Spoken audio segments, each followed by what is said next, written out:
Tinosangana zvakare vanhu vaMwari kuti tigovane shoko raMwari zuva ranhasi. Musoro wangu wenyaya kana kuti musoro wandapa shoko ranhasi pfupi unoti dambudziko rako riri panani. Dambudziko rako riri panani. Ndichaverenga shoko raMwari. Ndichaverenga kuna Samuel wekutanga pachapter 1 kusvika pavhesi 17 kana kupfuura. Asi ndichaverenga mavhesi mashoma ipapo, imwe nyaya moverengapo moga. Pavhesi 2 panoti, iye wakanga ana vakadzi vaviri, zita romumwe rainzi Hana uye zita romumwe rainzi Penina. Penina wakanga ana vana, asi Hana akanga asina vana.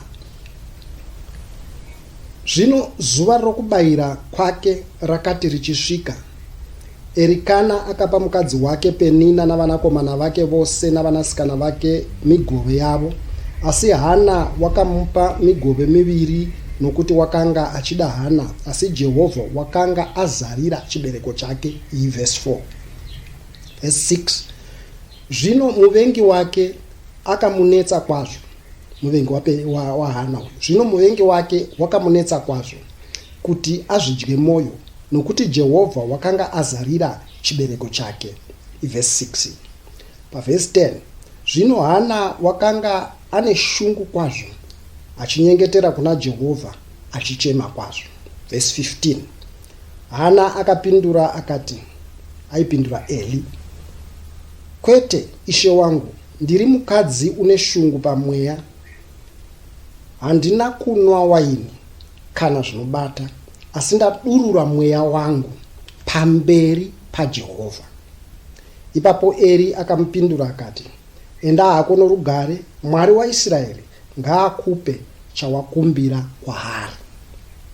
Una nyaya iri panapa. Murume aive panapa Erikana uyu waive reganisiyane nazvo. Murume ari pano uyu wakanga ane madzimai maviri. Shoko randiri kufarira pano nderekuti Hana akanga asina mwana, kunyange aidiwa nemurume wake, asi akanga asina mwana. Chii chakakonzera kuti asava nomwana? Chakakonzera kuti asava nomwana ndiJehovha wakanga azarira chizvaro chake. Kureva kuti kusava nevana kwa Hana kwakakonzerwa naJehovha wakanga azarira chibereko chaHana. Penina kunyange zvake akanga asinganyatsodiwa nani nomurume wake, akanga ane vana, kureva kuti vana vake ndo yaive passport yokuti ini ndinodiwa naErikana. But nyaya yangu manje iri panapa ikuti Hana chaakaziva ndichokuti ini dambudziko rangu ndoenda naro kuna Jehovha. Sei ndichienda naro kuna Jehovha? Ndinoenda naro kuna Jehovha nokuti Penina uyu ari kundimhura, ari kungondimhura zvake. Chaari kundimhurira ndichokuti ini ndinodiwa nomurume kudarika iye, asi ini handina mwana. Kureva kuti dambudziko raPenina rakanga risiri kushaya mwana kwa Hana. Dambudziko raPenina rainge riri raErikana. Erikana ari kudi asiri kumupa rudo rwakakwana. Ndo rakanga riri dambudziko raPenina. Kureva kuti madzimai ese ari maviri aya, Penina naHana, vaive nematambudziko. Penina ane dambudziko rake rokushayirwa rudo nomurume. Hana ane dambudziko rake rokushayirwa mbereko naJehovha, nokuti Jehovha ndiye akavhara chizvaro chake. But ndinofarira nyaya iri panapa kuti Penina achiziva kuti murume ndiye ane problem yekusandida, haana kuda kufesana nomurume wake kuti ati iwe murume iwe ndide, tarisa ndine vana, ndide iwewe ndiwe problem yangu. Akuenda kunodurura problem yake kuna Hana, kunogara achituka Hana. Izvozvo hazvina kuita kuti Erikana achinje maitiro, hazvina kuita kuti Erikana asiyane neHana, asi kuti zvakatoita kuti Erikana anyanye kuda Hana, nokuti uyu ari kuona kuti ari kutoshora mudzimai wangu nokuti hana mwana. But dai Penina aendavo kuna Erikana oti baba ndideivo, tarisaiwani ndine vana, tarisai ndiri pano ndiri mukadzi ndideivo, munoda koindava osiyana nezvahana. But iye wakada kunetsana naHana. But Hana manje wakaziva kuti dambudziko rake haasi Penina, haana kunetsana naPenina kuswera achimudzorera, haana kunetsana kunyange naErikana kuti tarisa zvindoitwa nomukadzi wako. But wakadzokera kuna Jehovha nokuti akaziva kuti Jehovha ndivo vakavhara chibereko changu, kureva kuti dambudziko rangu haasi Penina, dambudziko rangu haasi Erikana, dambudziko rangu hachisi chizvaro changu, dambudziko rangu ndi Jehovha wakavhara chizvaro changu. Saka iye ndiye wandinoenda ndototaura naye. Zveshuwa wakaenda akanodurura mweya wake pamberi paJehovha kusvika oita saadhakwa, kusvika muprista Eri azomubvunza akati aiwa handina kudhakwa, ndadurura mweya wangu pamberi paJehovha, ndiri mudzimai ane shungu, ndinoda mwana. Ndo zvaive mupfungwa make. Eri akati zvakanaka murandakadzi, enda hake unorugare, zvawakumbira Mwari waIsraeri ngaakuitire. Una tinofanira kuziva kuti dambudziko redu ndiani, dambudziko redu riri papi. Nokuti dzimwe nenguva tinoswera tichinetsana navanhu, izvo dambudziko redu ndi Jehovha. Nokuti Jehovha pane chaari kuda kwatiri. Iye nhasi tiri kuparidza nyaya yaHana. Jehovha pane chaaida kuti tigozoziva kuti kana nyaya dzadai tinoenda kuna Jehovha. Panapa ndichaverenga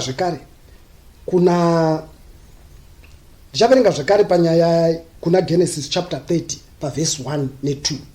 Timboona kuti umwe munhu wakaita sei, Rachel aivewo mudzimai futi wechipiri wani waJacob.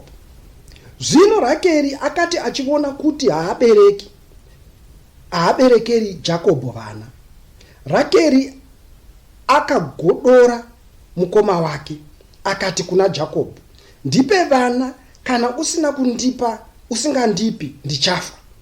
Ipapo Jacob akatsamwira Rakeri akati, ndiri panzvimbo yaMwari kani wakakushayisa chibereko.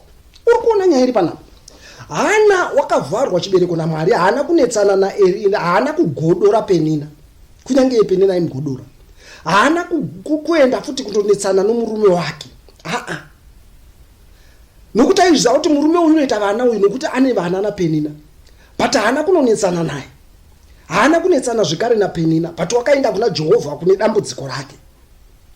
Panapa tikuona Rachel ari kuona zvekare kuti mukoma wake ane vana Leah, kureva kuti Jacob unobereka, but still aiye ari kuziva kuti dambudziko kureva kuti harisi pana Jacob, uye dambudziko harisi pana Leah.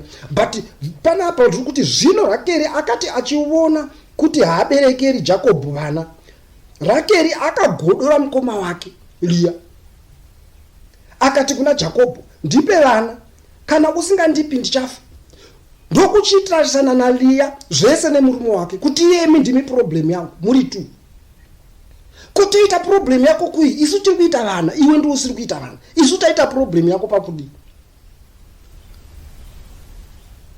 Ipapo kunodzi Jacob akamutsamwira akati, iwe ndiri pachinzvimbo chaMwari kani, ndini ndakakuvhara chibereko. Kuna taringomudza kuti iwe enda kuna Jehovha, kana waenda kuna Jehovha Mwari vanokuitira zvakanaka.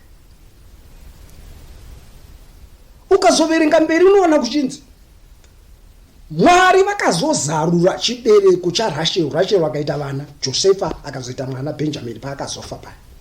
Chandiri kutaura ndechokuti ziva kuti dambudziko rangu ndiani.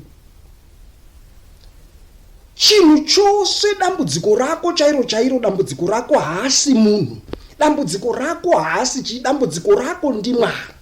Why? Nokuti Mwari ndivo vakupinza ipapo. Ndingave ndapinda mumatemptations mumiedzo yakadii, dambudziko rangu ndi Mwari. Nokuti Mwari vanoti handingakuregi uchipinda mumiedzo usingagoni kubuda, kureva kuti ivo ndo vanondipinza mumiedzo. Ndosaka Jesu paidzidzisa vanhu kunamata manamatiro fomati yokuda makatakati muti musatipinze mukuedzwa, lead us not into temptation. Izvo zvinoreva kuti God can lead you into temptation. Saka iti Mwari musandipinze, ndo dambudziko rako. Unoenda zvino Mwari kana riri dambudziko rako, chaunoenda kuenda unointrita Mwari, woenda unokumbira Mwari, woenda unochema kuna Mwari, Mwari vokuitira zvakanaka. Dambudziko rako ndiani? Ziva dambudziko rako, woadresa pane dambudziko rako. Kwete kunetsana navanhu, kwete kunetsana nenyika. Dzokera kuna Jehovha, nekuti Jehovha newe ndiwe mune nyaya muri tu. Vamwe vanhu vane nyaya dzavo na Jehovha ava, vamwe vanhu vane nyaya dzavo na Mwari ava. Iwe une nyaya yako na Mwari, saka enda kuna Mwari nenyaya yako. Dambudziko rako ndi Jehovha, dzokera kuna Jehovha, mupedzerane muzita raJesu. Amen.